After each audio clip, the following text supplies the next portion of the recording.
Mag-isa akong nakaupo dito sa kwarto ko, iniisip ang mga huling pinagdaanan namin. Napatingin ako sa isang picture sa kamay ko, sinusubukan kong intindihin ang lahat. Gusto ko talagang malaman kung ano ang ginawa naming mali sa isang pag-ibig na nadama.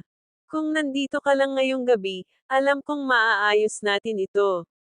Hindi ko alam kung paano mabuhay nang mawala ang iyong pagmamahal. Pinanganak ako para pasayahin ka, dahil ikaw lang ang nasa puso ko.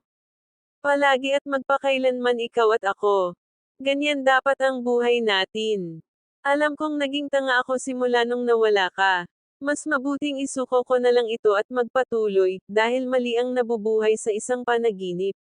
Hindi ito ang gusto kong paraan sa aking buhay. Ayokong umiyak ng umiyak para sa'yo. Kaya patawarin mo ako sa gagawin ko. Ibibigay ko sa'yo ang mundo ko. Maghihintay ako magpakailanman na maging babae mo. Tawagin mo lang ang pangalan ko. At pupunta ako, para lang maipakita ko sa'yo ang kahalagahan ko.